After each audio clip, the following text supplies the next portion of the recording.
Nueva app, actualízala y descárgala en App Store o Play Store. TVC va con vos. En los estudios de Televicentro en San Pedro Sula, comenzamos escuchando su opinión sobre esta sentencia. Bueno, básicamente 2 horas de la noche para prepararme leí toda la sentencia que dictó la Corte de Apelaciones. La Corte de Apelaciones que dictaminó este fallo, hay que decir primero que los imputados no fueron al circuito anticorrupción donde vamos la mayoría de las personas, y aquí es el primer elemento diferenciador, digamos, para que podamos entender todos. La Constitución de la República establece que todos somos iguales ante la ley. Este es un caso específico donde no es cierto que todos somos iguales ante la ley, porque resulta que si usted, don Renato Álvarez o cualquiera de nuestros televidentes comete uno de estos delitos, pues nos van a llevar al circuito anticorrupción. Pero estos caballeros no fueron al circuito anticorrupción, fueron juzgados, fueron procesados por magistrados de la Corte Suprema de Justicia.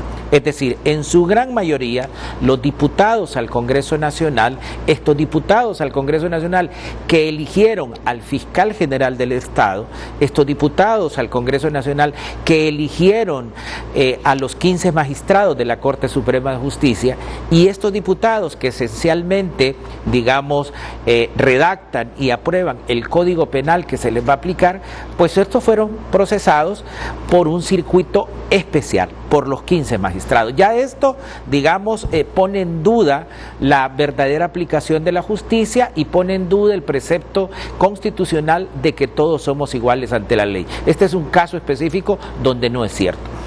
Lo segundo que hay que poner en evidencia, la sentencia de la Corte dijo lo siguiente, y me parece que es fundamental.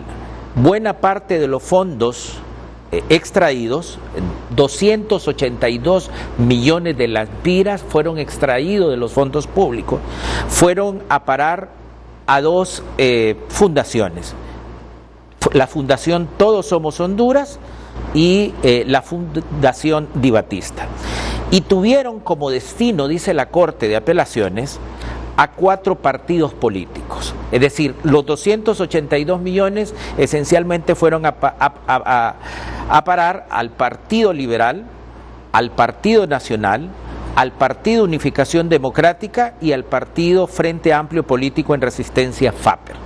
Así lo dice, estoy leyendo textualmente lo que dice la sentencia de la Corte. Y lo que me parece más importante es que la Corte de Apelaciones dividió en 4 grupos los procesados. Después podemos explicar por qué los divide en 4 grupos. El primer grupo dice, actuó desde el gobierno. Un primer grupo de procesados, en este caso, actuó desde el gobierno, específicamente desde la Secretaría de Finanzas, desde la SAC y desde la URSAC.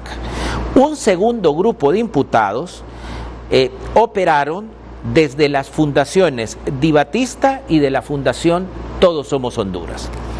Un tercer grupo de imputados operó desde el ámbito político electoral, es decir, desde los partidos políticos. Y el último grupo operó desde las empresas comerciales. Mire, nosotros los penalistas, los jueces, cuando establecen una sentencia, dan una cuestión que se llama ¿qué se tiene por probado? Es decir, lo que nosotros llamamos los hechos probados. Aquí para el pueblo hondureño hay un hecho probado específico que tenemos que entender.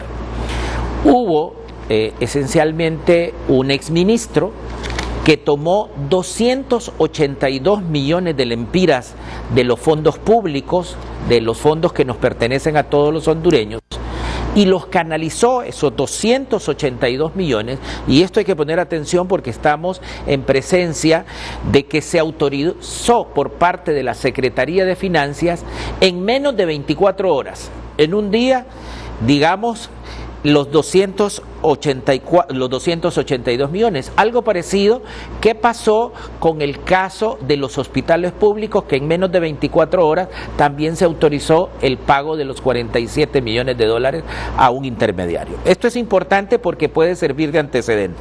En menos de 24 horas, entonces, desde la Secretaría de Finanzas se aprueba el traslado, un aumento presupuestario de 200 millones a la Secretaría de Agricultura y Ganadería, quien hace el traspaso de esos 282 millones a estas dos fundaciones esencialmente, y las fundaciones gira cheque a cada uno de los representantes de los partidos políticos que ya tenemos, que son los 22 sobreseídos. Entonces el hecho probado es, se sacaron 282 millones del erario público, se dieron a las dos fundaciones y las fundaciones los pasaron a representantes de los partidos políticos.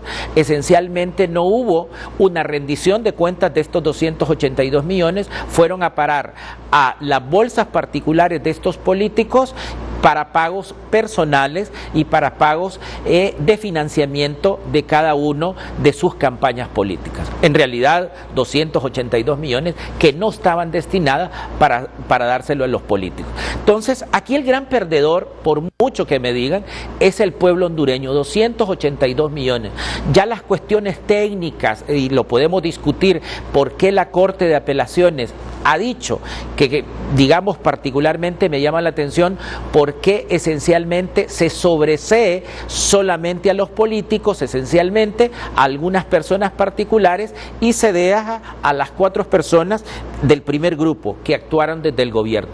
Aquí hay un caso de impunidad flagrante, tremenda, que hace que efectivamente, tal como usted establece, el pueblo hondureño tenga una percepción que desde el Congreso Nacional, porque fueron esencialmente diputados, pero desde el Poder Ejecutivo también, particularmente de la Secretaría de Finanzas, que autorizó, digamos, la transferencia de dinero, y desde el Ministerio Público y el Poder Judicial, digamos, hay una impunidad frente al combate de la corrupción. Quizá el último dato que tengo que dar. Todo el estamento jurídico desde el año aproximadamente 1993 hasta el año 2010 la estructura jurídica del país fue creando instancias, mecanismos de combate a la corrupción. Pero a partir del año 2010 hasta el año 2020, con los últimos decretos que se han autorizado en el Congreso Nacional, se ha desmontado toda la estructura que se había montado específicamente en los últimos 15, 20 años en el país, con el evidente deterioro y con el saqueo sistemático, y digo la palabra sistemático, de las cuentas del Estado a manos particulares, específicamente a políticos del país. Y lo más grave es que cuando se judicializan los casos, el resultado en la Corte Suprema de Justicia es que se sobreseen los casos, en el caso de estos 22 políticos o en algunos otros funcionarios. Conclusión en este primer aporte es que el combate a la corrupción en los últimos 10 años ha caído. Producto de eso estamos dentro de los últimos países que combatimos la corrupción, y bueno, la percepción en las encuestas que se establecen es que más del 80% de los hondureños cree que no hay un combate a la corrupción en Honduras. Muchas gracias, abogado Barrios, y me surgen 2 preguntas.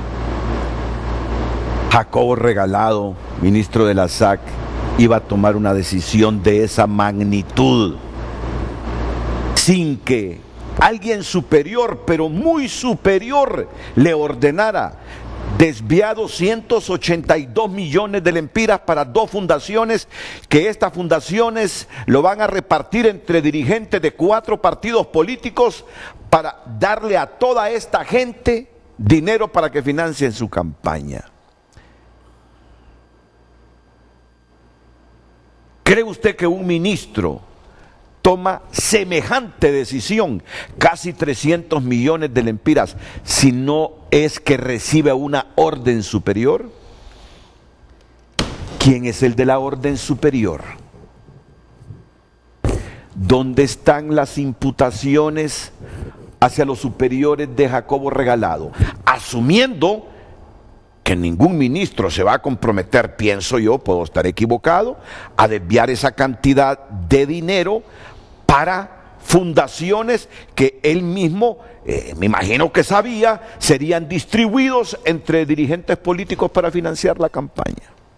Pregunta, eso solo es una pregunta producto de una suposición. ¿Quiénes son esos superiores de Jacobo Regalado?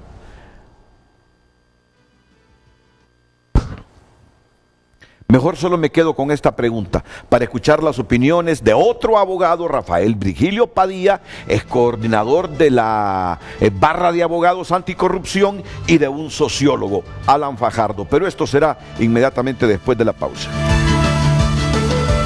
Chinchilla, en el tweet que ayer divulgó, inaceptable. Así, con esa palabra calificó Oscar Fernando Chinchilla la resolución de la Corte de Apelaciones designada, que si bien confirma el auto de formal procesamiento para 4 personas imputadas por el caso de corrupción denominado Pandora, dicta sobreseimiento definitivo a otras 22 personas. Inaceptable el sobreseimiento a los implicados en el caso Pandora. El Ministerio Público interpondrá recurso de amparo y continuaremos hasta que prevalezca la legalidad. Honduras tiene hambre y sed de justicia, puntualiza el fiscal Chinchilla Vanegas en su cuenta de Twitter, en el que introduce un mensaje de aliento y valor del expresidente Barack Obama. Cuando los tiempos se ponen difíciles, no nos damos por vencidos. Nos levantaremos. El criterio que sobre esta resolución o sentencia judicial tiene don Rafael Virgilio Padilla. Bueno, Renato, muchas gracias. Quiero felicitar al abogado Barrios por darnos esa síntesis tan importante para encarar el problema. Es muy importante destacar algunos principios. Primero, no ensañarse personalmente con nadie, porque esto es un problema de fondo del Estado. A mi modo de ver, como abogado, nosotros tenemos muchísimos años de litigar. El problema no es jurídico, el problema es político. Hay una toma del Poder Judicial por intereses particulares que provocan que los bienes públicos, los recursos que son para todos, sean derrochados como una piñata sin que le importe al sistema. Nosotros en este momento, como hablábamos en la pausa, sentimos una gran frustración, sentimos coraje, sentimos impotencia, porque quisiéramos ver otro país. Y como decía el abogado Barrios, hay un deterioro continuo de la justicia desde el año 2010. Es un desastre lo que hay, pero el problema es que hay una toma por la política del Poder Judicial. Nosotros no podíamos esperar otra cosa en el caso Pandora. Es frustrante, pero es lo que hay. No podemos venir acá a decir mentiras. Y lo único que puede cambiar esta situación es la democracia, porque esto es el resultado de una causa. ¿Cuál es la fuente de todo esto? El fraude, las elecciones amañadas, la desproporción en hacer campañas electorales, la ausencia de la MASI, que pasó por una decisión política. Entonces nosotros, para poder encarar este problema, tenemos que ir a la política y proponer algunas cosas inmediatamente. El Tribunal Superior de Cuentas debería proceder inmediatamente a pedir rendición de cuentas de esos fondos. Si son bienes públicos, si es dinero que le pertenecía a las mujeres y a los campesinos, y ya habiendo un sobreseimiento, nosotros proponemos desde esta tribuna tan importante, Alan y Renato y Barrios, que el Tribunal Superior de Cuentas se ponga el hacha y pida rendición de cuentas de esos fondos a todos los involucrados. Pero ni Alan, ni usted, Renato, vamos a cambiar la realidad.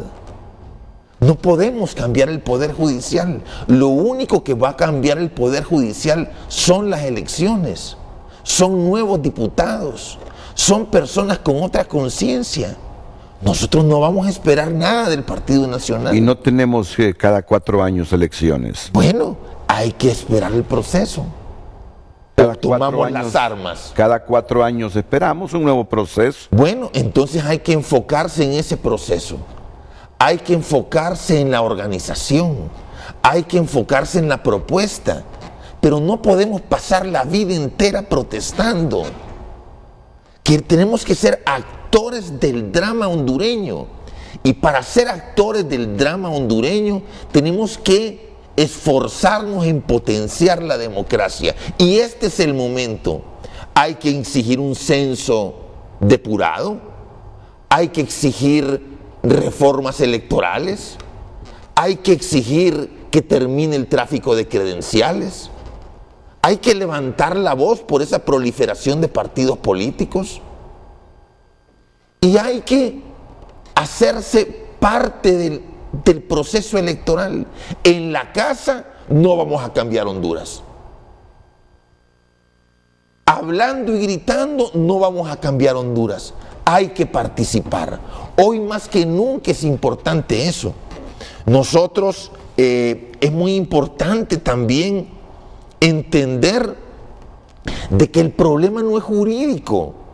Todo ese poder judicial al que es responsable y que está, nadie confía en él.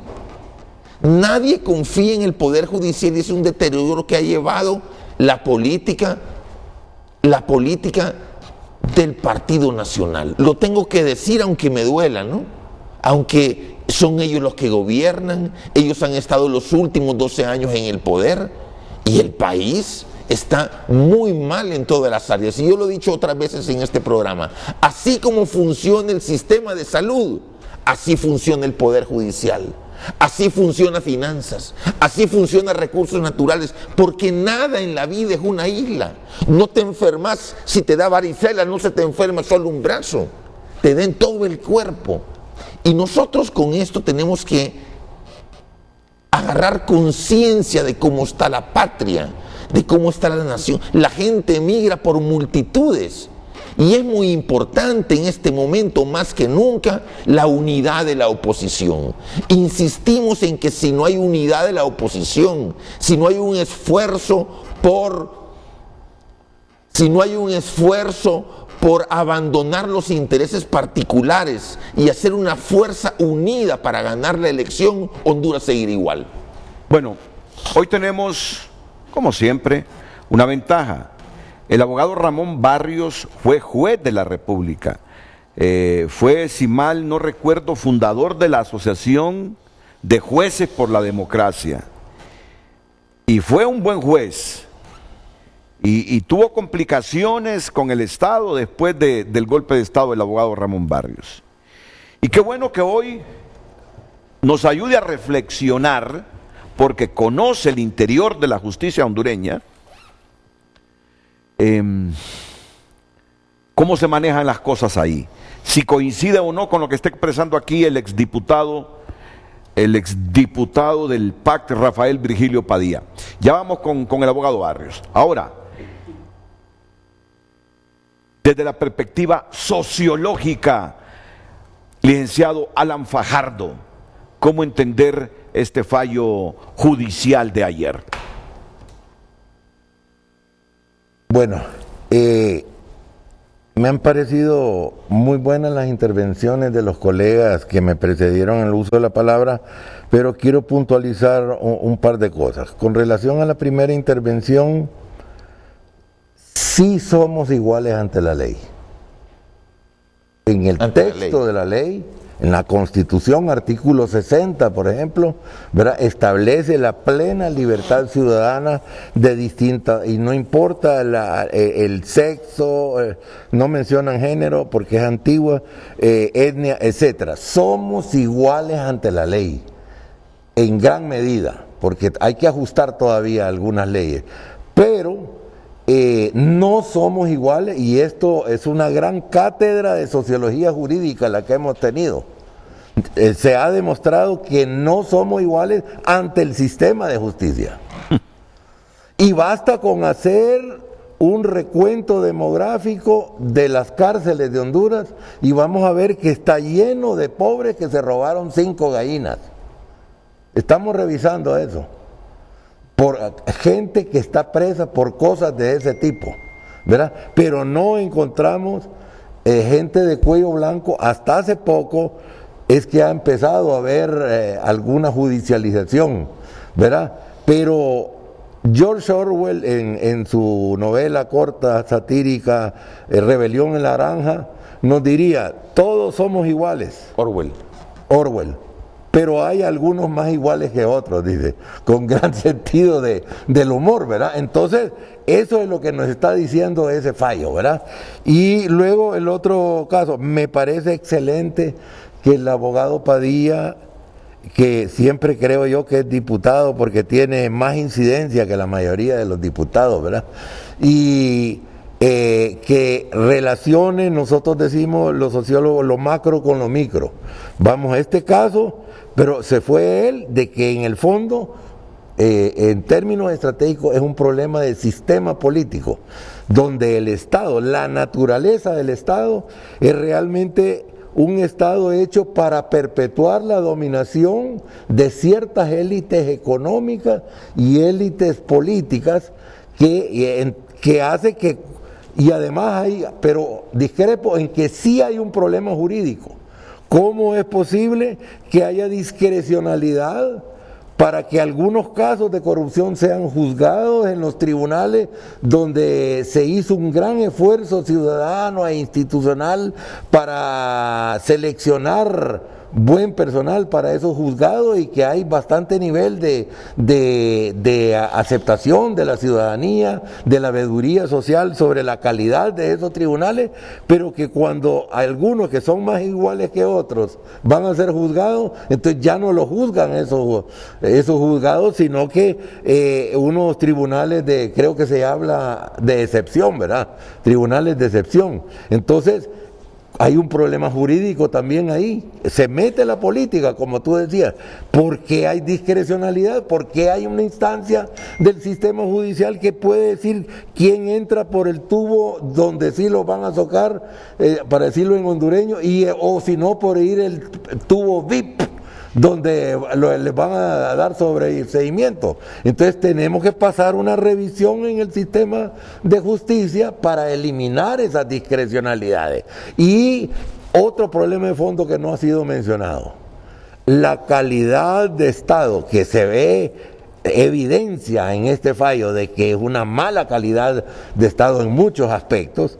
Desde el punto de vista ciudadano, se corresponde con la calidad de ciudadanía.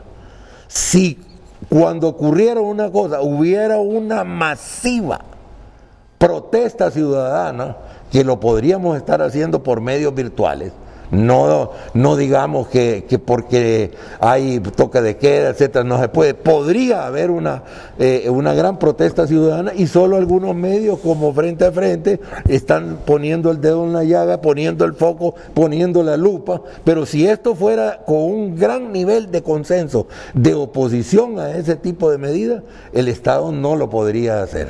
Pero goza de impunidad no solo jurídica, sino que es la impunidad política de la que habla Padilla, de que no le pasa nada a los jueces, a los magistrados que hacen esas cosas, no les pasa nada. Pero yo tengo un gran reclamo para Renato. Renato, como periodista, debería denunciar quiénes son esos jueces que dieron esa sentencia absolutoria y que impulsa la impunidad. Porque si usted hace un escándalo afuera, inmediatamente saliendo del programa, a usted sí lo exhiben públicamente. Pero estas personas que nos decepcionan como sociedad, que nos hacen sentirnos frustrados, impotentes, tristes, navegan con bandera de honorable. Navegan debajo de las mesas, navegan sin que nadie los vea, y esa también es impunidad. No solo los que se llevaron el dinero y lo dilapidaron, sino también los que los protejan. Así que yo invito a Renato, como siempre respetuosamente, a que ponga este ejército de periodistas que tiene y averigüen quiénes son esas No, pues si ahí tiene la sentencia el abogado Barrios.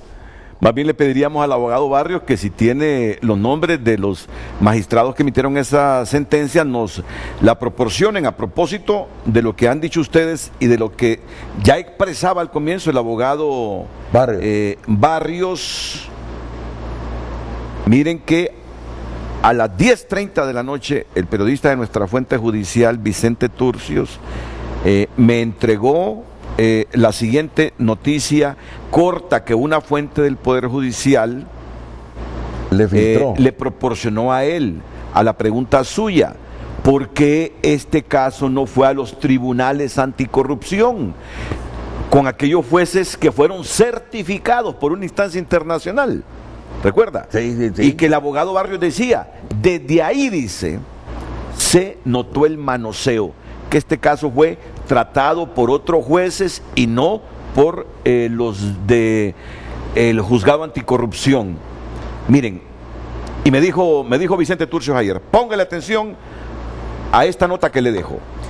Con fundamento en el artículo 7 del decreto 247/2010, que establece la violación al principio del juez natural, los jueces de sentencia de las salas 1 y 2 con competencia nacional en materia penal, nombrados por la Corte de Apelaciones en materia de corrupción para integrarse como tribunal de sentencia y realizar el nuevo juicio contra la ex primera dama Rosa Elena de Lobo, presentaron ante la citada Corte de Apelaciones un escrito en el que establecen que su competencia es nacional, pero en materia penal, para casos de crimen organizado y para casos de corrupción, como el juicio que se repetirá por decisión de la sala penal.